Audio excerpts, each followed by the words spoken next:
दोस्तों, मिल गया महाभारत का जिंदा सबूत, जहां अभिमन्यु ने रचा था चक्रव्यूह, जहां पर कौरवों ने अभिमन्यु को हराया था और उन्हें धोखे से मार दिया था।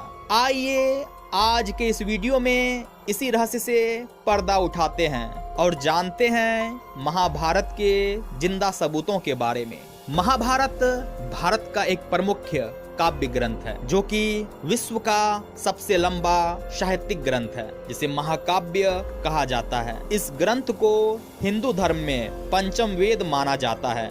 यद्यपि इसे साहित्य की सबसे अनुपम कृतियों में से एक माना जाता है। यह ग्रंथ प्राचीन भारत की इतिहास की एक गाथा है। इसी में हिंदू धर्म का पवित्र ग्रंथ भगवत गीता सन्निहित है। वहीं महाभारत की रचना वेद व्यास ने किया था।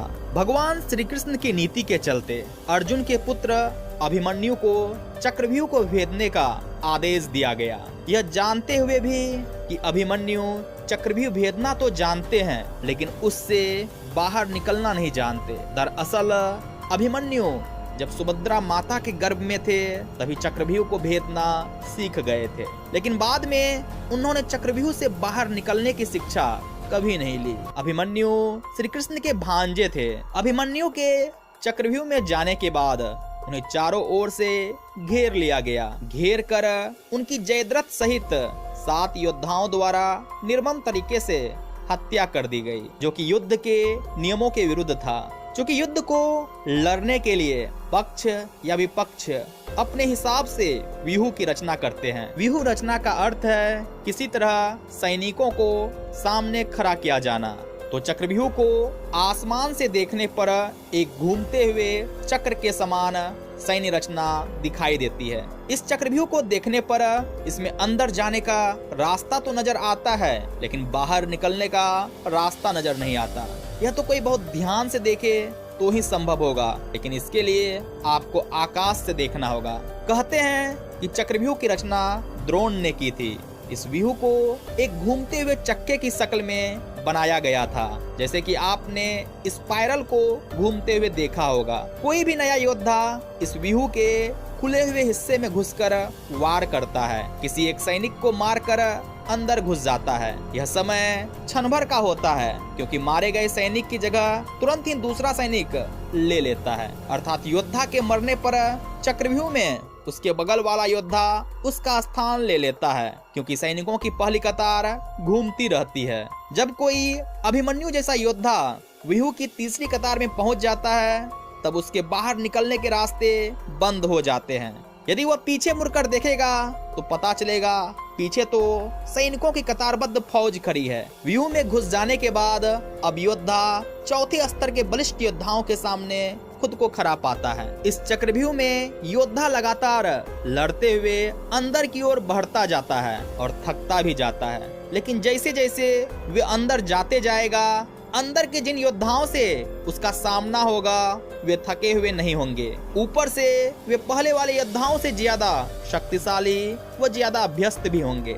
शारीरिक और मानसिक रूप से थके हुए योद्धा के लिए एक बार अंदर फंस जाने पर जीतना या बाहर निकलना कठिन हो जाता है। अभिमन्यु के साथ भी यही हुआ था। कोई भी योद्धा व्यूह की दीवार तोड़कर अंदर जाने के लिए सामने वाला योद्धा को मारकर अंदर जाने का प्रयास करेगा, लेकिन वह तभी अंदर जा पाएगा जबकि मारे गए योद्धा की जगह कोई दूसरा योद्धा न आ पाया हो। इसका मतलब यह है कि उसे सामने खड़े योद्धा को मारकर तुरंत ही अंदर घुसना होगा, क्योंकि मारे गए योद्धा की जगह तुरंत ही दूसरा योद्धा लड़ने के लिए आ जाएगा। इस तरह यह दीवार कभी भी टूटती नहीं। दीवार को तोड़ने के लिए ठीक सामने वाले योद्धा को मारकर अंदर के योद्धा को भी मारते हुए अंदर घुसना होता है, लेकिन नया या अनभिज्ञ योद्धा अगल बगल के योद्धाओं से ही लड़ने लग जाता है। अभिमन्यु चक्रव्यूह में घुसना जानता था। उसने सामने वाले योद्धा को मारा भी और बहुत ही थोड़ी सी देर के लिए मिली खाली जगह से वह अंदर भी घुस गया। घुसते ही यह जगह फिर से बंद हो गई, क्योंकि मारे गए योद्धा की जगह किसी अन्य योद्धा ने ले ली। अभिमन्यु दीवार तोड़ते हुए अंदर तो घुस गया, लेकिन उसने यह भी देखा कि दीवार पुनः बंद हो गई है। अब इससे बाहर निकलना मुश्किल हो जाएगा।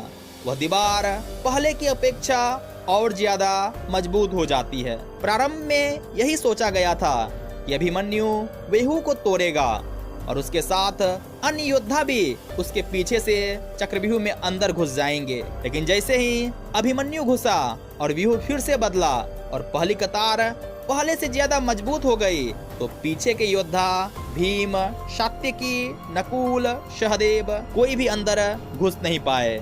जैसा कि महाभारत में द्रोणाचार्य भी कहते हैं कि लगभग एक ही योद्धा दो योद्धाओं को मार गिराने के लिए बहुत कुशल धुरंधर चाहिए। युद्ध में शामिल योद्धाओं में अभिमन्यु के स्तर के धुरंधर 2-4 ही थे, यानी थोड़े ही समय में अभिमन्यु चक्रव्यूह के और अंदर घुसता तो चला गया, लेकिन अकेला, नितांत अकेला, उसके पीछे कोई नहीं आया। जैसे जैसे अभिमन्यु चक्रव्यूह के सेंटर में पहुंचते गए, वैसे वैसे वहां खड़े योद्धाओं का घनत्व और योद्धाओं का कौशल उन्हें बढ़ा हुआ मिला, क्योंकि वे सभी योद्धा युद्ध नहीं कर रहे थे, बस खड़े थे। जबकि अभिमन्यु युद्ध करता हुआ सेंटर में पहुंचा था। वे जहां युद्ध और व्यूह रचना तोड़ने के कारण मानसिक व शारीरिक रूप से थके हुए थे, वहीं कौरव पक्ष के योद्धा तरोताजा थे। ऐसे में अभिमन्यु के पास चक्रव्यूह से निकलने का ज्ञान होता तो वे जरूर बच जाते, उन्हें वीर गति की प्राप्ति नहीं होती।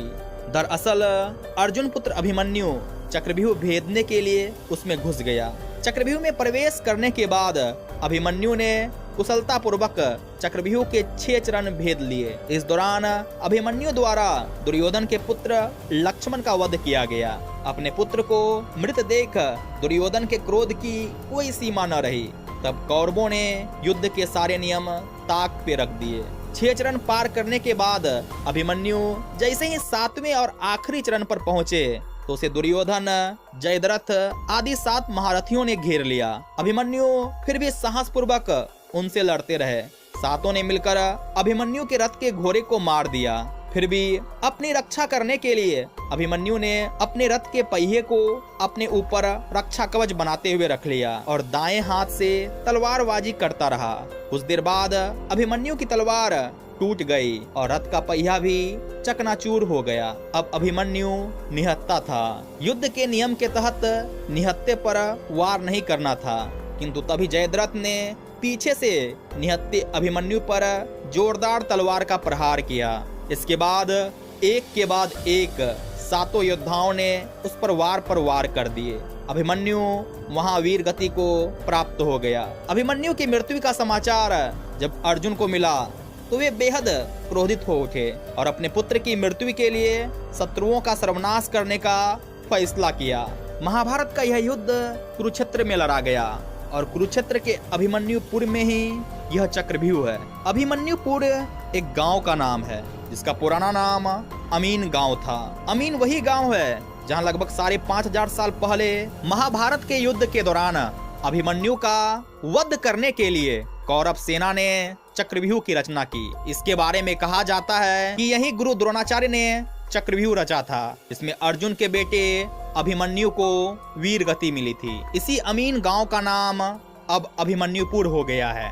इस गांव में एक कर्णवेद नाम की खाई है जहां अर्जुन ने कर्ण को मारा था। अमीन गांव के पास ही एक जयधर जगह है जहां जयद्रथ को अर्जुन ने मारा था।